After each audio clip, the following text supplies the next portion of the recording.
بسم اللہ الرحمن الرحیم۔ 10 محرم کے دن ہر کوئی حضرت امام حسین کے قدموں پر قربان ہو رہا تھا، اور یہ منظر دیکھ کر تمام عالمین فرشتے کربلا کے میدان میں آ پہنچے۔ کبھی زمین امام حسین سے مخاطب ہو کر کہتی ہے کہ اے ہمارے آقا، کہ مجھے حکم دیں کہ میں ابھی پھٹ جاؤں اور پورے لشکر کو فنا کر دوں، اور کبھی آسمان چیخ کر کہتا ہے کہ اے میرے حسین، کہ ہمیں حکم دیں، اور کبھی جعفر جن مختلف جنات کے ساتھ دستے ادب جوڑ کر کہتا ہے کہ اے میرے مولا، مجھے حکم دیں کہ یہ یزید فوج کو فنا کر دوں۔ امام حسین تمام جنات، اولیاء اور فرشتوں سے کہتے ہیں، یہ صبر کا امتحان ہے، میرا اللہ میرا صبر آزمانا چاہتا ہے، اور میرے خون سے ہی اسلام کو زندگی ملے گی، کیونکہ میرے شہید ہونے کے بعد رہتی دنیا تک کسی بھی یزید کی ہمت نہ ہوگی کہ وہ میرے نانا حضرت محمد صلی اللہ علیہ وآلہ وسلم کی شریعت کو جھوٹا کہے، اور بس سب مولا حسین کا امتحان دیکھ رہے ہیں۔ حضرت امام حسین علی اکبر کے سینے سے برشی نکالتے ہیں تو کبھی اپنے 6 ماہ کا بچہ قربان کرتے ہیں۔ جب آپ کے ساتھ کوئی نہ رہا تو آپ خیام میں آتے ہیں اور بیویوں سے الوداع کہتے ہیں۔ امام سجاد کو وصیتیں کرتے ہیں، اسلام کے لیے ہر دکھ اور ہر تکلیف کو برداشت کرنا، مگر قدم قدم پر اپنے نانا کی رسالت کی گواہی دیتے رہنا۔ بس جیسے ہی بیویوں کو الوداع کہہ کر جلجنا کو حکم دیتے ہیں کہ اے میرے گھوڑے، مجھے میدان میں لے کر چل، مگر گھوڑا آگے نہیں بڑھتا۔ حسین گھوڑے کے قدموں میں دیکھتے ہیں کہ آپ کی بیٹی سکینہ گھوڑے کے قدموں میں لپٹی ہوئی ہے۔ آپ اترتے ہیں اور اپنی بیٹی سے فرماتے ہیں، میری بیٹی سکینہ، اپنے بابا سے الوداع کہو۔ سکینہ فرماتی ہیں، بابا صبح سے لے کے اب تک جو میدان میں گیا وہ واپس نہیں آیا۔ حضرت امام حسین اپنی بیٹی سے فرماتے ہیں، اے میری بچی، ہمارے خون سے ہمارے نانا کا دین بچے گا، صبر کرو۔ آپ یتیمی کا بوسہ دیتے ہیں۔ آپ میدان میں آ کے آوازیں بلند فرماتے ہیں، اے لوگوں، میں رسول اللہ کا نواسا حسین ہوں، فاطمہ کا لال، علی کا بیٹا ہوں، جس کے لیے اللہ کے رسول بار بار فرماتے تھے، حسین من الوالا من الحسین، میرا خون رسول اللہ کا خون ہے، میرا گوشت رسول اللہ کا گوشت ہے۔ مجھے قتل کرنا چاہتے ہو؟ کیا میں نے رسول اللہ کی شریعت میں کوئی ترمیم کی ہے؟ کسی انسان کا میں نے غضب کیا ہے؟ کسی کے بچوں کو مارا ہے؟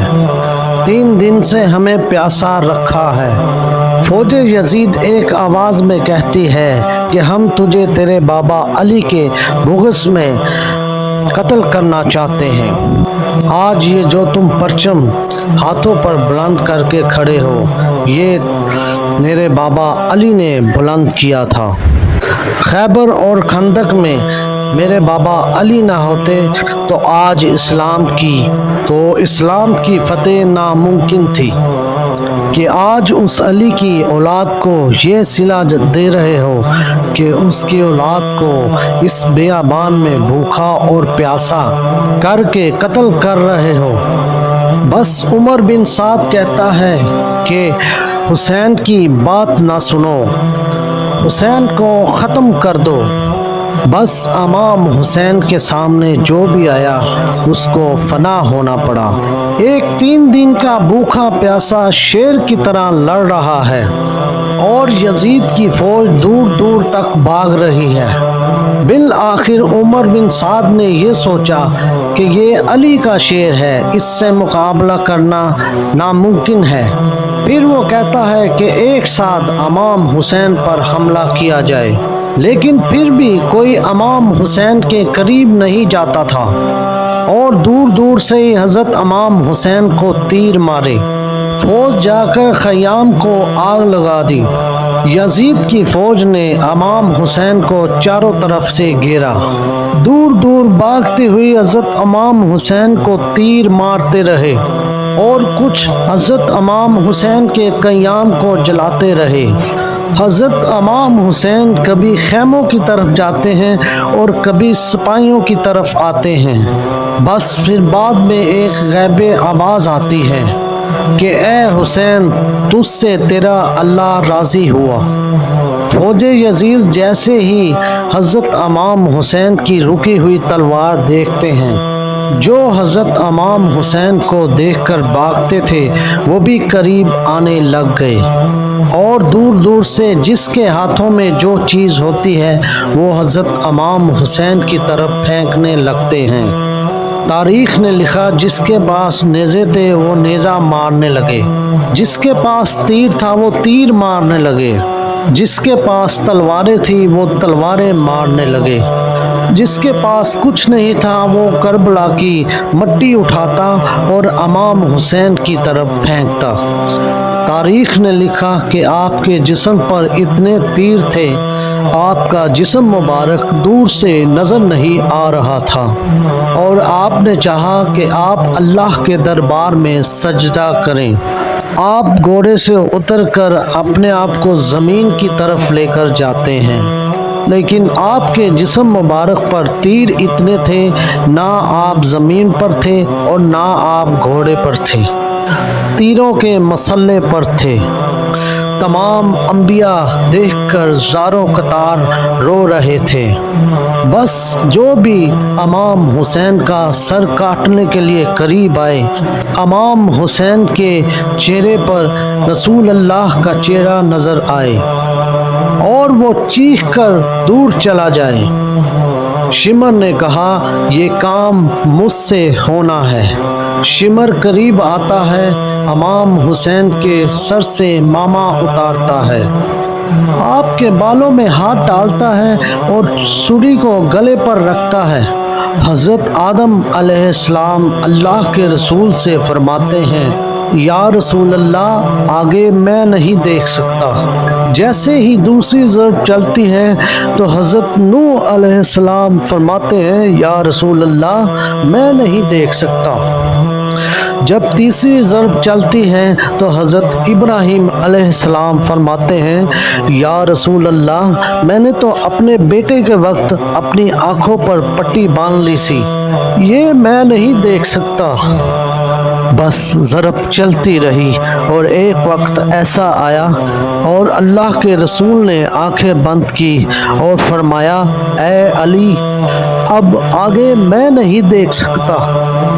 بس ایک وقت ایسا آیا حضرت علی نے بھی اپنی آنکھیں بند کر لی اور بی بی فاطمہ سے فرمانے لگے اے فاطمہ آگے میں نہیں دیکھ سکتا، اب تو جان اور تیرا بیٹا جانے۔ بی بی فاطمہ مقتل میں دیکھ رہی ہے کہ شمر حضرت امام حسین کے گلے پر مسلسل خنجر چلا رہا ہے اور آپ قریب آتی ہیں، دونوں ہاتھ امام حسین کے سینے پر رکھتی ہیں اور فرماتی ہیں اے شمر میرے بچے کو نہ مار، نہ مار میرے بچے کو نہ مار، میں نے چکیاں پیس کر اس کو پالا ہے، یہ تیرے رسول کا نواسا ہے۔ مگر افسوس شمر مسلسل حضرت امام حسین کے گلے کو کاٹتا رہا۔ شمر دیکھتا رہا کہ حضرت امام حسین کے مسلسل لب ہل رہے ہیں، پھر اس نے سوچا کہ امام حسین ہمیں بد دعا دے رہے ہیں۔ قریب آ کر دیکھا تو امام حسین فرما رہے تھے، اے اللہ میرے بچوں کی قربانی قبول کرنا، میرے عزیز و اقارب کی قربانی قبول کرنا۔ اللہ تیرا شکر ہے کہ تو نے اپنے محبوب کے اس نواسے کو اس عظیم قربانی کے لیے چنا، میری قربانی قبول کرنا۔ تو عظیم ہے، تو اعلیٰ ہے۔ اگر میری 70 جانیں بھی ہوتی وہ بھی تیرے نام پر، تیرے اسلام پر قربان کر دیتا۔ سلام ہو آل محمد پر، اور اس سلام ہو آل محمد کے خاندان پر کہ انہوں نے ہر تکلیف کو برداشت کر کے قیامت تک اسلام کو زندہ کر دیا۔ تو ناظرین، اپنے میزبان اعجاز الرحمان کو اجازت دیجیے گا۔